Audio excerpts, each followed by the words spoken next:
I'm Katie Sewell, and this is A Bittersweet Moment with Tiffany Parks. Hello and welcome to The Bittersweet Life.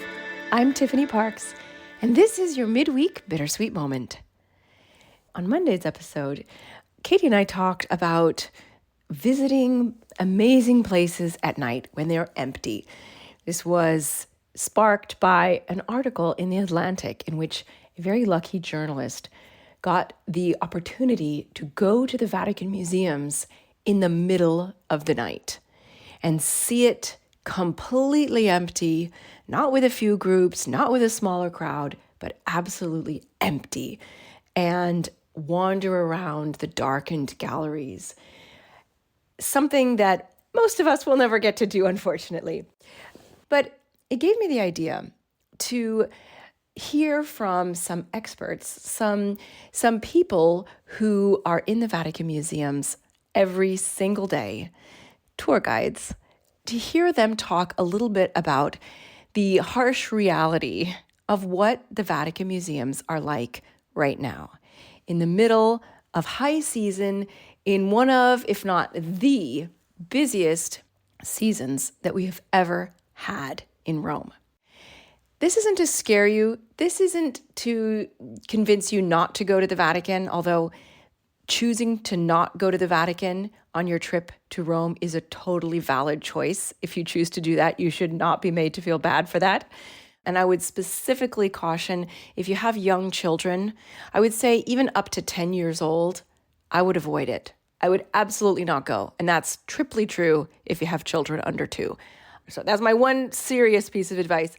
But I hope that you find this useful, sort of the inside look, the backstage pass to the Vatican Museums from the point of view of 3 tour guides who work there every day. Hi everyone, I'm Barbara. I'm a tour guide in Rome and I also guide tours in the Vatican. And Tiffany asked me to say, she said with no filter, what is the Vatican right now in high season? How is the Vatican in right season? If I had to say it in one word, I would say Vatican is hell. But she didn't ask me to do it in one word, so I'm going to be more precise. It's a kind of Dante's hell. So it's very elaborate as hell. Of course, I'm joking, but it is really crowded and sometimes it's very difficult to step ahead. The path is marked. You can't choose where to go. You have to go where the crowd tells you to go, where the guardians tells you to go. Everybody's in the middle of the crowd. Nobody's happy in the Vatican. Not the guides, not the tourists, not the custodians, not the people at the ticket counter. It's a really hard tour. But it's not impossible. It's not... if one side it's hell, it is also the most beautiful place in the world. It's really there inside you have the Sistine Chapel. So in some way, the visit of the Vatican is possible, but it has to be done in a very specific way, which means trust the people that knows it, trust the people that know how to navigate it, go with a guide, go in very, very minuscule group. If you can do a private tour, it's the best, with a guide that knows what to do. And what I always say when I start a tour in the Vatican is that in the Vatican, I'm not just a tour guide, I am also a kind of human shield. It's a double job. And in some way, I explain all the things that we see in the history of the Vatican and in the art and the pieces that we see. But I have also to protect the people from the crowd, create a bubble of space, to make them feel comfortable, make them feel like they are breathing, even if they are surrounded by a lot of people. It is not impossible, but it is hard. That's why it is extremely important to be prepared. From my personal experience, the most annoyed people in the Vatican are the people who had been sold like Alone in the Vatican, Alone in the Sistine Chapel, early morning, so there's nobody. That's impossible. That's impossible. It doesn't exist. Go with somebody who knows what is doing. Sometimes people ask me if it really worth, if it's not better to definitely skip the Vatican. And in fact, I would say yes, I would skip the Vatican. Because if you are really into ancient statues, you have tons of museums in Rome where you can see them totally alone.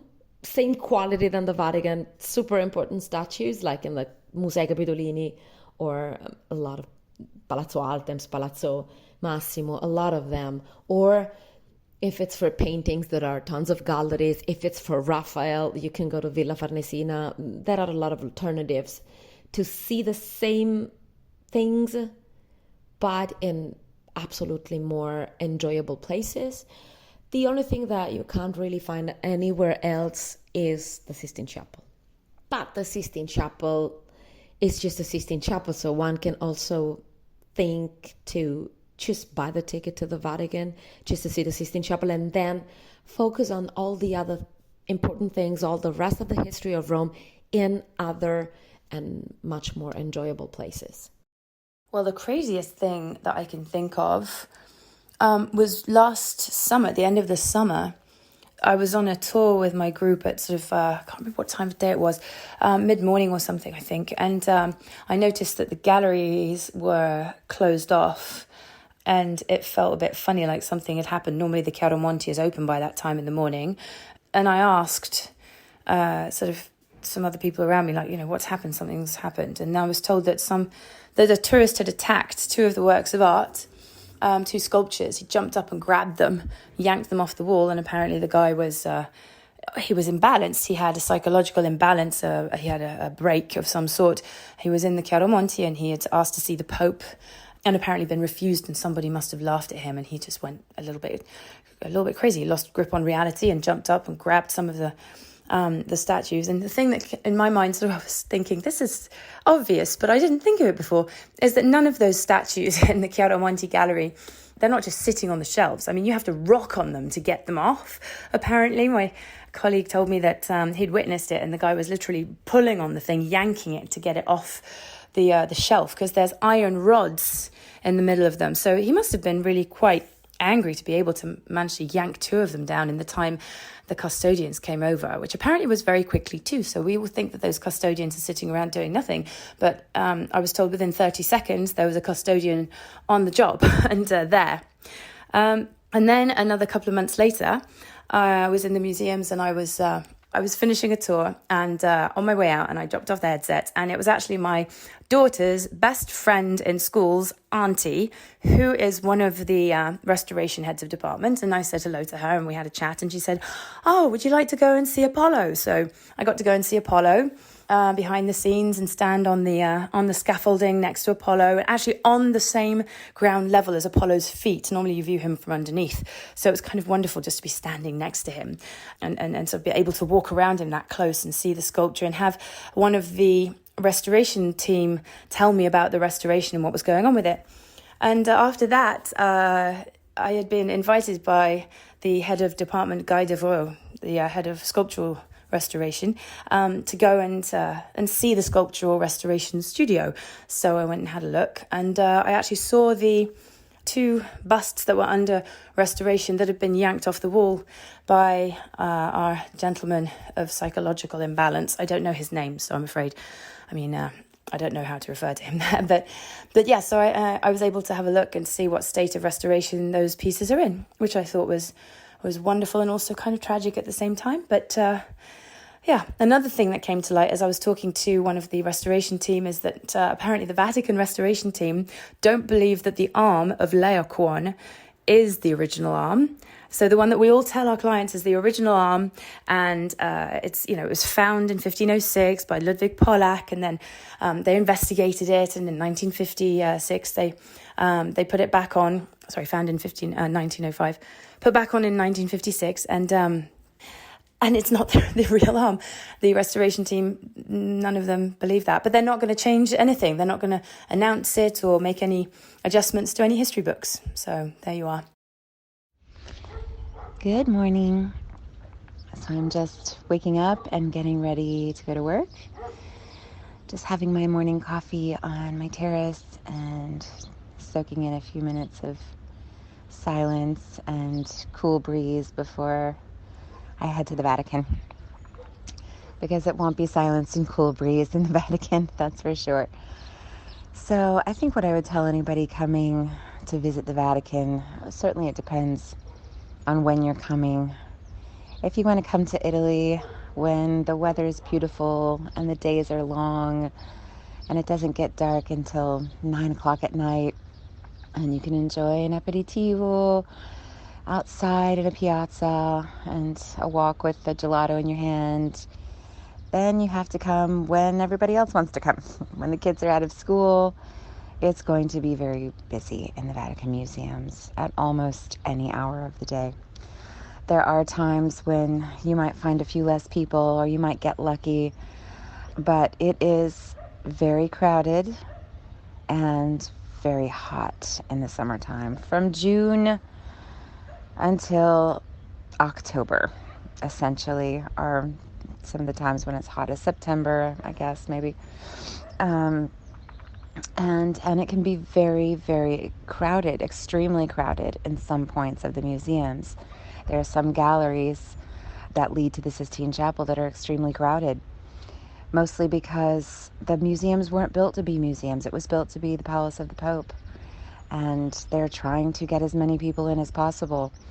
And I hear often people say, why do they let so many people in? They should limit the amount of people. But if you're one of those people standing outside who hasn't purchased a ticket in advance, you're thinking, why aren't they letting us in? They should let in more people. They should be open to the public. It should be for everyone. So on the side of the Vatican, I have to say they're trying to find a balance between giving access to as many people as possible and keeping it safe. It is challenging. It's certainly challenging, and you have to keep that in mind when you come. There are ways to try to find, it is possible to find moments when it's less crowded. Many times later in the afternoon, it can be less crowded. If you go in the middle of the day, from opening from 9 a.m. until maybe about 2, those are going to be some of the most crowded times. And considering things like when is the papal audience, sometimes in the morning when the Pope is given the audience in the piazza, the museums can be more quiet.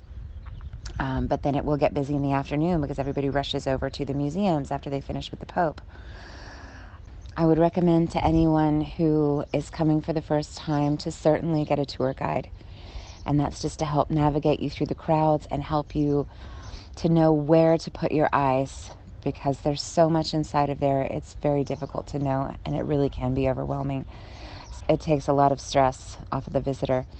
If you've been more than once, more than twice, maybe you could go on your own and try to visit some of the other rooms that are more off the beaten track. There are places in the museums that aren't quite as busy. You can visit the Carriage Museum and see the papal carriages and the Pope's first cars and the Pope Mobile that John Paul II was in when he was shot in 1981. It's not crowded there. You can visit the Ethnological Museum. There's no one there. You can visit the Stamps and Coins upstairs, and the Etruscan artwork used to be a little more quiet. Now they're kind of diverting people up there. And so it does tend to be a little busy up there, but not quite as much. So there are parts of the museums that are not as frequented as others. And of course, there are times of year that are more quiet to come, although now this year was pretty busy during our low season as well. There are evening openings, so there are ways to try to find ways around the heat and the crowds. That's not easy, but it is possible, and it is worth it. At least now you cannot say that I didn't warn you. If you're interested in going to the Vatican with a tour guide, just contact me and I'd be happy to set you up with one of these amazing tour guides that I am lucky enough to call my friends. Thanks so much for listening. Join us again. Bye.